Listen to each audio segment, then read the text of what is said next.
Evil organisation, जहां power ही सब कुछ होती है, वहां शैडोज से निकल के आते हैं ये मोस्ट सिनिस्टर ऑर्गेनाइजेशन। हर एक अपनी दुनिया पे कंट्रोल, डोमिनेंस और कियोस फैलाना चाहता है। अब बात हो नारुतो से सीक्रेटिव ऑर्गेनाइजेशन अकात्सुकी की टर्मिनेटर फ्रॉम ब्लीच या फिर iron grip of world government from goat piece, इन तीनों ही फैन फेवरेट एनिमे की ईविल ऑर्गेनाइजेशन ने अपनी दुनियाओं को बदल के रख दिया है। आज हम जानते हैं तीन ऑर्गेनाइजेशन के बारे में डिटेल में और ये ऑर्गेनाइजेशन आपस में क्या सिमिलरिटीज रखती हैं। तो welcome to the ultimate video. इस वीडियो में हम तीनों ही ऑर्गेनाइजेशन के बारे में डिटेल में जानेंगे, उनकी पावर्स, मोटिवेशन और किस तरह से उन्होंने अपने वर्ल्ड को बदल के रख दिया है, यानी उनकी लेगेसी पे हम बात करेंगे। सो मैं पहले ही बता दूं, ये वीडियो बस एंटरटेनमेंट पर्पस के लिए है और इस वीडियो का कोई भी पार्ट किसी फैन को अगर हर्ट करता है तो मेरी वो इंटेंशन नहीं है और वीडियो में कुछ गलतियां हो सकती हैं क्योंकि ये स्क्रिप्ट मैंने लिखी है, ना कि किसी फॉरेन यूट्यूबर या फिर एआई ने। स्टार्ट करते हैं अकात्सुकी से। अकात्सुकी हाईली स्किल्ड रोग निंजास का एक ग्रुप है जो डिफरेंट विलेजेस से आके एक साथ मिले। इन सभी का एक ही कॉमन गोल था, अपने हाथों में पावर लेकर दुनिया को बदलना। इसकी शुरुआत एक नोबल कॉज के लिए हुई थी, दुनिया में शांति बनाना, बट टाइम के साथ ही एक कॉम्प्लेक्स क्रिमिनल सिंडिकेट बनकर रह गई जहां पर सभी के अपने गोल्स हैं। अकात्सुकी को ओरिजिनली याहिको ने बनाया था, जहां पर उसका गोल था एक ऐसा ग्रुप बनाना जो इस दुनिया में सफरिंग और पेन का अंत कर सके, हिडन रेन विलेज के साथ साथ पूरी दुनिया में। बट याहिको की डेथ के बाद अकात्सुकी को नागाटो संभालता है और अपनी फ्रेंड की मौत देखने के बाद उसकी सोच एकदम से बदल चुकी थी। उसे पता चल गया था कि पीस का एक ही रास्ता है, एब्सोल्यूट कंट्रोल। हर चीज को वो खुद अपने अंडर में ले ले। यहां से अकात्सुकी की एक नई जर्नी शुरू होती है, अ डार्कर साइड ऑफ अकात्सुकी। अकात्सुकी के 14 मेंबर्स रहे हैं, पर हम बात करेंगे कोर 10 मेंबर्स की, जहां पे शुरू करते हैं पेन या फिर नागाटो से, द लीडर ऑफ अकात्सुकी, जो अपनी रेनेगान के साथ 6 डिस्टिंक्ट पावर होल्ड करता है। इसी के साथ वो 6 बॉडीज को एक साथ कंट्रोल कर सकता है। हर बॉडी की अपनी एबिलिटीज है, लाइक ग्रेविटेशन कंट्रोल, समन क्रिएचर्स, एब्जॉर्ब चक्रा एटसेट्रा। इसी के साथ 2 मेन टेक्निक है, चिकाबू टेंसाई, जिसमें वो एक मैसिव ग्रेविटेशनल स्पीयर बनाता है जो अपनी कोर में हर चीज को खींचने लगता है। इसका यूज करके इवन 10 टेल को भी कैद किया जा सकता है। नेक्स्ट है सिनरा टेंसाई, एक पावरफुल रिपल्सन टेक्निक जो एंटायर विलेज को सिंगल ब्लास्ट में धूल बना सकता है।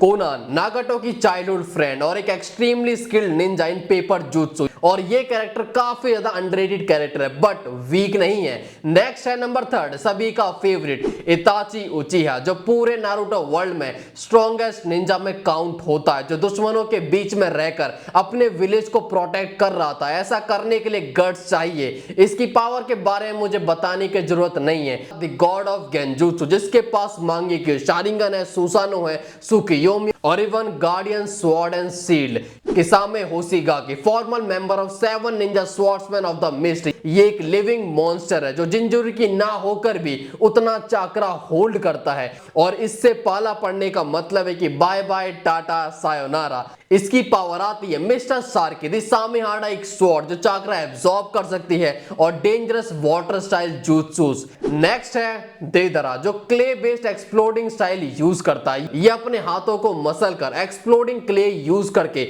डिफरेंट चीजें बनाता है, पर कमाल की बात है कि वो चीजें तुम्हें उड़ाकर पजल पीस बना देगी। इसकी पावरफुल टेक्निक है clay sculpting, exploding gators and C4 Karura, जिसे वो माइक्रोस्कोपिक बॉम्ब्स बनाता है जो सब कुछ उड़ा देते हैं। नेक्स्ट है सासोरी, एक पपेट मास्टर। इसके चर्चे तो काफी सुने थे बट जब ये साकुरा से हारा तब इसका लेवल मेरी नजरों में बहुत नीचे चला गया। जिस दिन ये ऊपर आ जाएगा तब हम इसकी बात करेंगे। आगे हिडान, एक इमॉर्टल गाय जो कहता है कि तुम मुझे खून दो, मैं तुम्हें मौत दूंगा, वो भी एक दर्दनाक मौत। ओरोचिमारू, मयूरी का दूर का रिश्तेदार। दोनों को इस शरीर के साथ छेड़छाड़ करने में काफी मजा आता है। इसी छेड़छाड़ के दम पर ओरोचिमारू ने immortality, says art, snake technique और घिनौना होने का टैग अचीव किया है।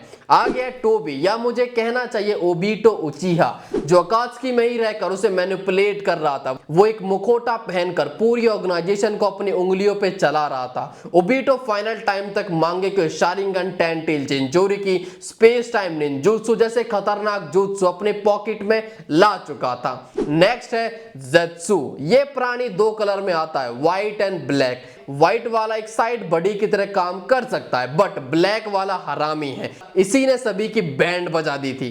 इनमें से हर एक बंदा कई सारे निंजा यूनिट्स को अकेले खत्म करने की पावर रखता है और इनकी इसी स्ट्रेंथ की वजह से अकात्सुकी का इन्फ्लुएंस निंजा वर्ल्ड पे काफी बढ़ गया था। अकात्सुकी अपनी पावर बढ़ाने के लिए टेल्ड बीस्ट हंट करना शुरू करते हैं। 9 टेल बीस्ट अलग अलग विलेज में रहती थी जिन्हें एक्सट्रैक्ट करके वो एक अनइमेजिनेबल पावरफुल वेपन बनाना चाहते थे। उनका डिफरेंट विलेज में जाना और वहां के स्ट्रॉन्गेस्ट बंदे को ऐसे कुत्तों की तरह पकड़ के लाना, ये सब देखकर सभी की फट के 75 हो गई थी और अकात्सुकी के यही स्टेप जन्म देते हैं फोर्थ ग्रेट निंजा वॉर को, अब तक की सबसे बड़ी वॉर जहां सभी कागे एक साथ आकर निंजा वर्ल्ड को बचाने का ट्राई कर रहे थे। और इनके अगेंस्ट में अकात्सुकी ग्रुप नहीं था बल्कि एक आदमी था जिसकी झलक पाते ही वहां खड़ा हर एक आदमी अपनी एग्जिस्टेंस पर ही क्वेश्चन करने लगा था। किसी को बिलीव नहीं हो रहा था कि ये गॉड है या फिर मॉन्स्टर, क्योंकि वो मरने के बाद एक बार फिर सामने आकर खड़ा हो गया था। The ghost of Uchiha, Madara Uchiha. अब बढ़ते हैं आगे। द स्टर्निटर जो क्विंसीज के एलीट आर्मी है जिन्हें लीड करता है Yhwach, a true leader of Wandenreich, the father of Quincies. ये क्विंसीज की वो आर्मी है जिन्हें युहाबा से स्ट्रिप लेटर मिला है। अब ये लेटर युहाबा ने पेपर पर लिख के नहीं दिया बल्कि उन्होंने युहाबा की सोल को पिया है जिनसे उन्हें ओवरवेलमिंग पावर्स मिली है। अपनी इस आर्मी के साथ युहाबा का एक ही गोल था, सोल सोसाइटी को उखाड़ के फेंक देना और एक ऐसी दुनिया बनाना जहां मौत का कॉन्सेप्ट ना हो। इस ग्रुप में टोटल 26 मेंबर्स हैं और 4 अननोन मेंबर्स, यानी टोटल 30 मेंबर्स हैं और टॉप पर बैठा है इनका लीडर यानी युहाबा। इस ग्रुप का हर बंदा मैसिवली स्ट्रॉन्ग है, उनके पास यूनिक पावर्स हैं लाइक युहाबा द लीडर जो फ्यूचर को मैनिपुलेट करने की पावर रखता है। साथ में वो किसी भी मरे हुए को जिंदा कर सकता है। इसकी पावर का नाम है दी ऑल माइटी, जिसके साथ वो फ्यूचर को देख सकता है, कंट्रोल कर सकता है और चेंज भी कर सकता है। उसके पास पावर है अपनी सोल को डिवाइड करने की, जिसके साथ वो दूसरों को पावर्स ग्रांट करता है। युहाबा की पावर्स के साथ ही उसकी आर्मी फली फूली रहती है जिसके की मेंबर्स हैं जोग्राम हासवॉल द बैलेंसर जो अपनी बैलेंस की पावर से मिसफॉर्च्यून को बैलेंस करता है। वो इसे एब्जॉर्ब करके अपनी अकॉर्डिंग रीडिस्ट्रीब्यूट कर सकता है।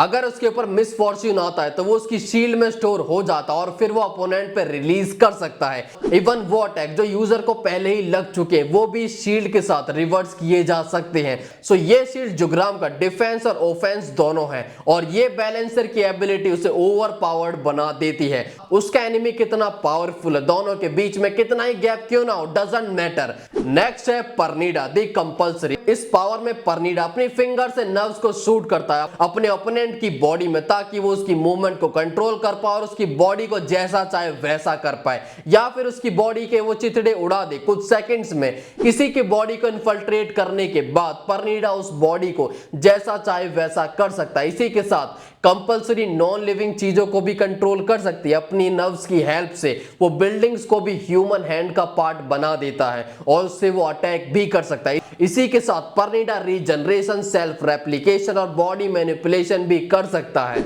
आगे है आज की नकली वार द डेथ डीलिंग। ये एबिलिटी सभी का दिमाग घुमा देती है। ये डायरेक्ट अटैक या डिफेंस पर बेस्ड नहीं है बल्कि ये एबिलिटी है लीथल डोज पर बेस्ड। लीथल डोज होता है एक स्पेसिफिक अमाउंट जिस पर जाकर कोई भी चीज टॉक्सिक हो जाए और हमारी फोटो पे हार चढ़ा दे और आस्किन उसी परफेक्ट लीथल डोज को कैलकुलेट करता है जिस पे जाकर ओपोनेंट्स की डेथ हो जाए। पर ये लीथल डोज किसी भी चीज का हो सकता है। जैसा हम जानते हैं किसी भी चीज का ज्यादा होना हानिकारक होता है। Asking even oxygen, water, mineral किसी भी चीज से ओपोनेंट को खत्म कर सकता है। आगे बस भी दी हीट।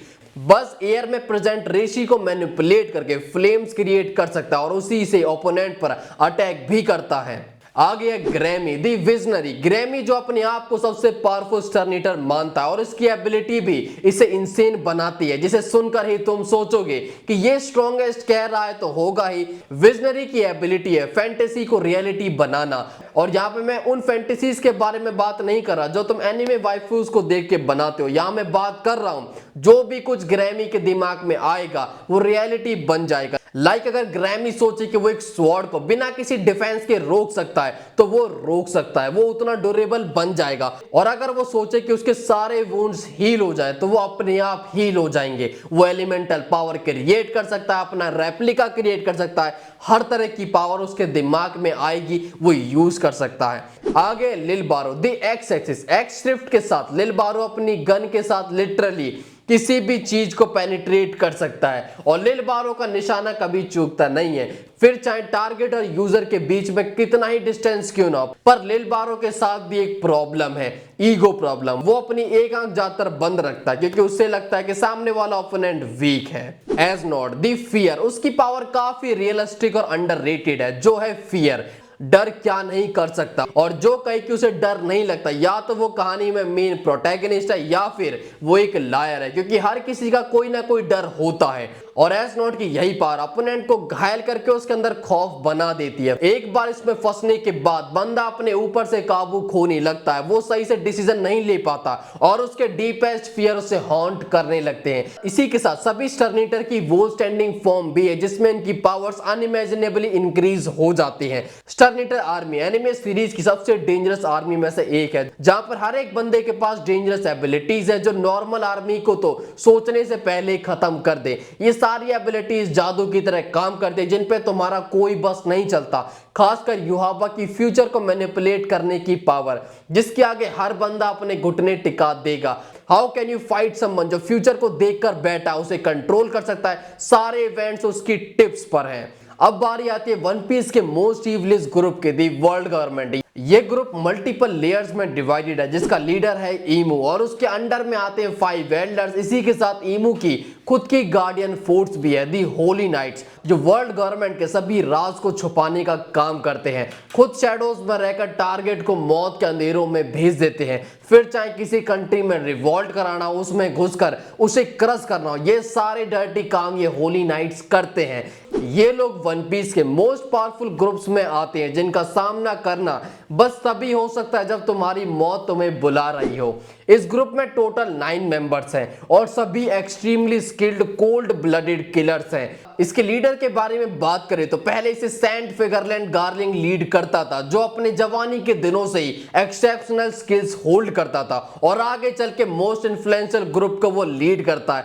पर रिसेंटली जब ईमू ने सैटर्न दल्ले को ठिकाने लगा दिया तब गोरोसे में एक स्पेस खाली हो जाता है जिसे फिल करता है गार्लिंग, और उसकी जगह मोस्ट प्रोबेबली उसके बेटे ने ली होगी। अब हमें ये बात रिवील तो नहीं करी है, बट एल्बाफ की स्टार्टिंग में हमें 2 मिस्टीरियस फिगर दिखाए जाते हैं, जिसमें से एक सैंक जैसा दिख रहा था और उसके साथ एक फीमेल भी थी जो बैंडेज में कवर है। भले ये बंदा कुछ करता दिखाया नहीं गया, बट वो लड़की अपनी बैंडेज की हेल्प से एक वॉरियर जायंट को घुटनों पे ले आती है।